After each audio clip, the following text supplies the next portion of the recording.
DestinationMarc. Hey guys, how's it going? Marcelo here, and welcome to my follow-up list to my top 10 favorite Crash 4 levels. These are the levels I found to be particularly tough, aggravating, or in some cases even a little unfair. I struggle with these ones on stream, and while trying to grab everything for 100% completion. So without further ado, these are my top 10 least favorite Crash 4 levels. Let's get started.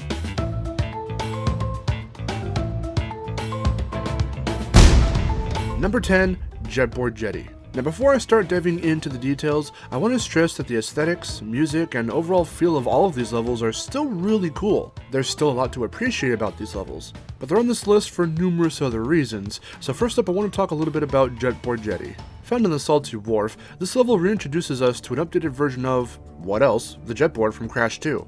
And while it feels fun enough to control, arguably better than in Crash 2, it's what you're up against in these segments that can get annoying. These sword-swinging rat dudes on barrels, who were introduced as early on as booty calls, are now able to chase you down, and they move at a very uncomfortable speed. They're just slow enough to get past or trick into hitting these mines, but just quick enough to sometimes dodge those mines and corner you. And when there are 3 of them one after another like in this part, it can get hairy real fast. Couple that with these shark pirates who can get you if you're not paying attention, these intense side-scrolling segments, and the boss fight against Louise, which utilizes the rat pirates, and you've got a tricky level that can get on your nerves if you don't pace yourself and time jumps or enemy triggers carefully.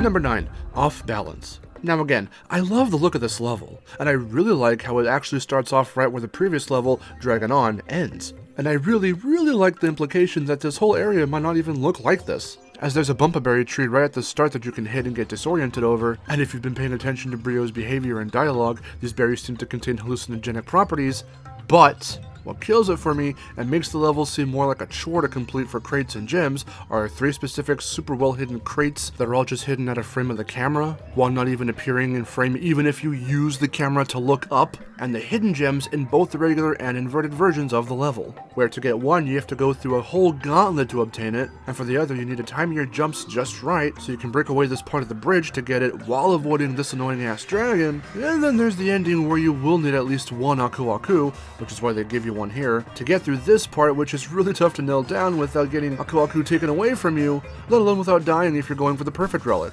Plus the lion enemies return, and again, if you watch my top 10 favorite levels list, I mentioned these guys super briefly, but wow do they suck here. When you combine all of this together, it makes for a tough yet aggravating time.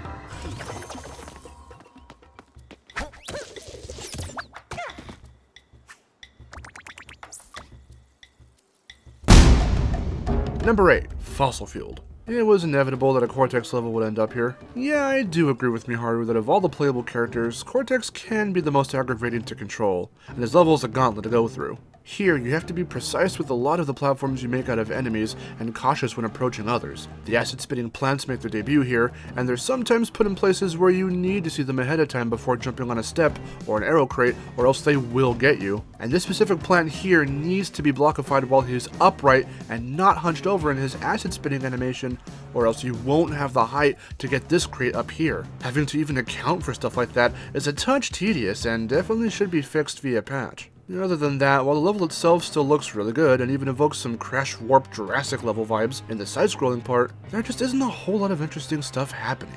But there are a bunch of enemies placed around in areas where you do need to pay attention, or else you're toast. Oh, and this animation loop for Cortex got cut off too early at the end, so he ends up doing this blipping thing.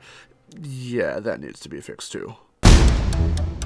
Number 7, Rush Hour. It's cool to see Tawna and Dillo Deli pair up in this game, but while Rush Hour does test your skill with these characters, be prepared for fast-falling cars that you'll need to have even faster reflexes for when jumping on and off them as Dillo Deli, while getting chased by TNT and Nitro crate-carrying robots, and long railgun segments with crates floating way off in the distance and trains you have to avoid while shooting off electric gates as Tawna. You'll need to act fast and still remain vigilant for crates to smash, enemies to quickly dispatch, and switches to hit if you want to grab every goodie in this level and die as few times as possible. And even if you don't want to go for all the crates or gems, be prepared still for falling platforms and rows of nitros as Dingo, and these bloody traffic segments as Tawna. They move really fast, and timing your jumps can be very tricky. This level is brutal, so you better get used to the way these guys control, because in this place, it's quite easy to make a mistake.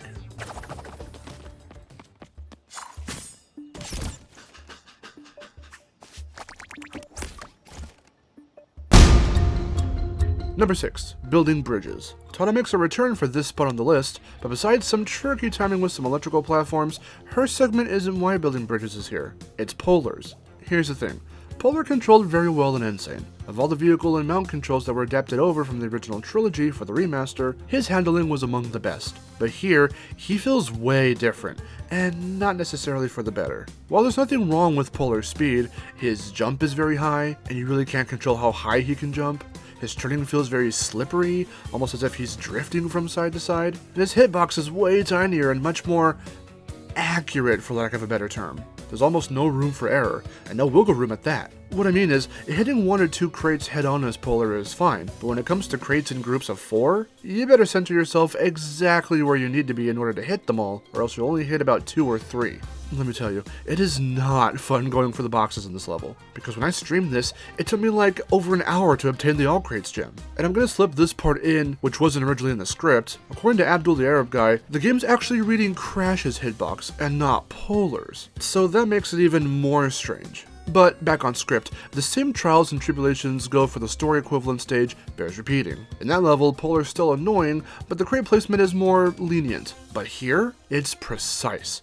You have to make sure you're positioned just right every time. And the same goes for the crates in midair. It's more than easy to sail right over them with Polar's high jump. Don't get me wrong, I love this level's music, and Cortex is a delightful jackass as always, but these Polar controls, and by extension his whole segment, probably needed more tweaking so it could feel all the more satisfying. For now, it's not one that I'm comfortable revisiting regularly.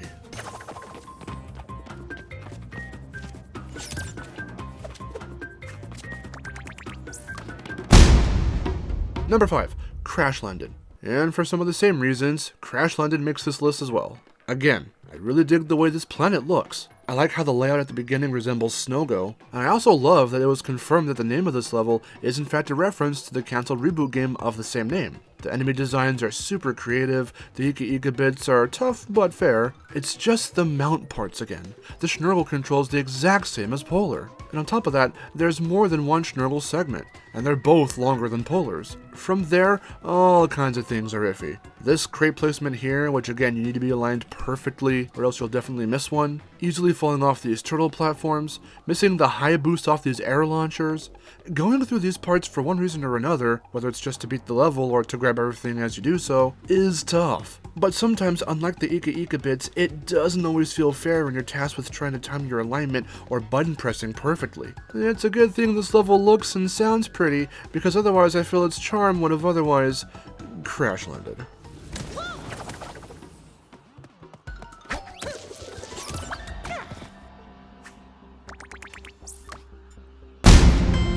Number 4, Run It By You. Oh boy, this level. I have a personal beef with this one, for reasons I'll get to later. For now, again, I can't stress enough, this place looks alright. The music's really good. It even samples Ripperoo's theme.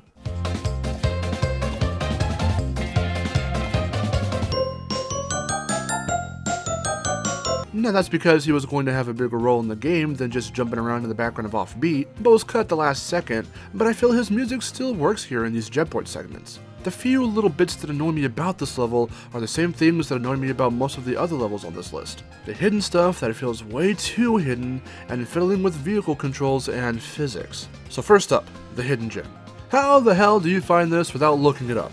You have to be curious enough to go snooping around this area, stumble across this exclamation crate that's completely obscured by this barrel, then go back a tiny bit to the start of this platform, look over to the right, and boom, there are the crates that filled in. You could miss one or both of these things very easily, or think that the crate activated something ahead of you, either in or after the following Jetboard segment. And after all that, you get the Armadillo side-scrolling part, which can be a pain to get all the crates from if you want the all crates gem, plus this glitch happens every so often which can definitely kill you, so say goodbye to your perfect relic or the 3 deaths gem if it happens to end your run in those circumstances. And then after that, we get the last Jetboard segment, which immediately begins with a small slope that hurls you downward very quickly, quickly enough to definitely miss these crates, if that's the gym you're going for, you need to know these are there. And even if you do, it's hard to get them all seamlessly while zooming down. It wasn't until I saw Togi Master do this trick where you can zip yourself backward and go against the current. They'll still pull you down,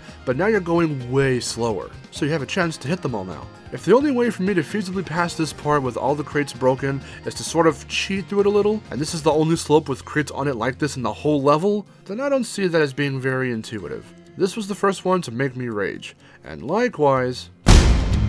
Number 3, no Dillo Deli. The same can go for this one. Dingo section is actually not that bad. It's quite harmless to get through, and I even found the hidden gem in a non-BS way by using my camera, and it was hidden pretty cleverly.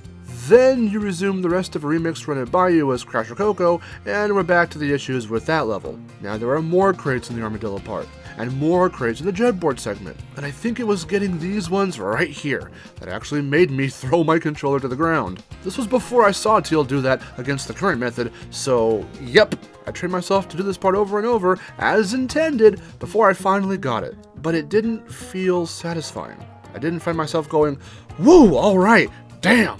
I ended up saying, damn, finally. Deep down, I guess I did feel kinda good getting through these 2 levels with everything, until I realized I had to do them again in inverted mode. Yeah, while everything's moving slightly faster. And then there are the Perfect and Platinum relics, and I think that speaks for itself.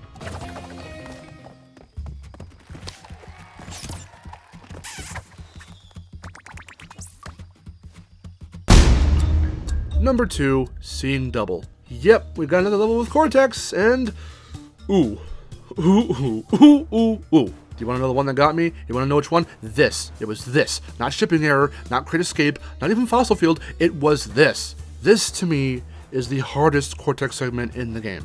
And for good reason. This gauntlet tests your skills with the character who arguably handles the worst. Timing your blockifying blasts, narrowly dodging lethal lasers, dashing onto moving platforms at precise points. It's all practically put there to piss me off.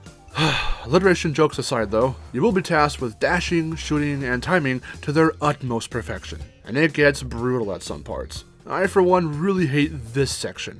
My first time around I was like, how the hell do you get both of these crates? And initially ignored the second one, but then upon trying to get the all crates gem, I then had to figure it out. And even though it's easy to do now with some careful dashing, I had initially screwed up this part so many times, thinking I had no time to dash or jump onto the little platforms or anything, that I ended up killing myself a lot, to where even after I got past it, I had a pity Aku Aku, and every time I died further ahead in the level, I ended up having 2 Aku Akus, so I'd go back, sacrifice an Aku to get that last crate, and then proceed onward after that. It was ridiculous, and even though I said dashing through the opening as intended is easy enough, it can still be a challenge, because that opening is only there for a very small window of time, and you still have to make sure you're aligned just right, or you can jump too high, you know, Cortex jumping too high, and dash into this part here and screw yourself over, which I have done one too many times out of sheer panic. And then you have to remember this isn't a Cortex level, just a Cortex segment. And after you beat it, you're tasked with tackling a remixed version of Cortex Castle. The gauntlet at the end. Not too much is different in hindsight, but if you hated Cortex Castle, you'll definitely dislike this. Hell, I found Cortex Castle itself to be much easier than this level, and the ending gauntlet took me like an hour to beat when I went into it blind on stream. Bottom line, this level is tough. Too tough, I feel. So even if you like the Cortex segments and levels, be prepared for an ass whooping.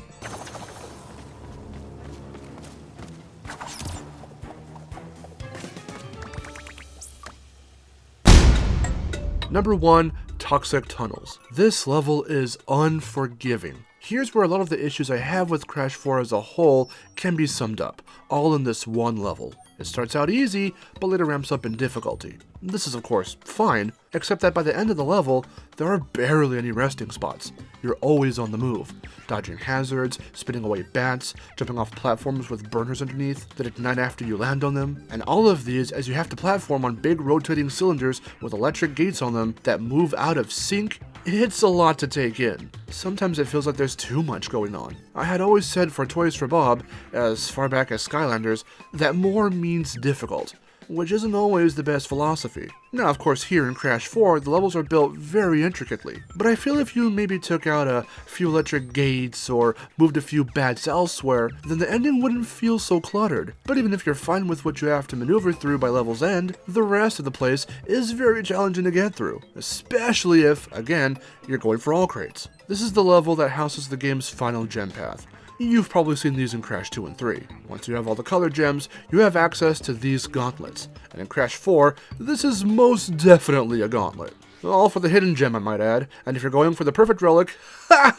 Good luck! You'll have to nail down the timing of the platforms, recognize the offset patterns, break all those well-hidden crates, watch out for those pesky enemies, and be wary of the obstacles and hazards like the minecarts, all without dying once. And you'll also need to get to the end without dying once if you want the flashback tape too. Crash 4's difficulty in general feels a bit off balance. The beginning always has a nice blend between simple enough levels to beat with some added challenge for crates and gems, but by the end it feels like they really wanted to go all out, but put a little too much in there to try and trip you up. That's the feeling I get from the game in general. But this being the last story-driven level in the game, all of these issues arise and come together right here. And again, it's still a beautiful looking level, it's still got awesome music, but when it comes down to how much challenge they're willing to throw at you, it seems Toys for Bob really wanted to try and overwhelm you with a lot at the end. And that's why Toxic Tunnels is one of my personal most aggravating levels to go through in Crash 4.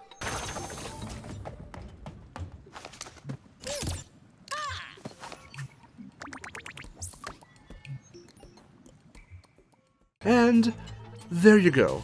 These were my least favorite levels to go through, and again, a lot of these things I take issue with really only start to show their true colors when you decide to start trying to perfect these levels. But seeing as it's Crash, and smashing crates and nabbing collectibles are what the series is known for, you're gonna want to go for them. But when you do, when it comes to these levels, just know that I'm tackling my perspective on these ones from being a longtime fan. But what do you think of this list? Do you agree, or are there any levels that you found to be your least favorite? Whatever your thoughts are, let me know in the comments down below. I'm Mark, I will see you guys later. Thanks for watching, and take care.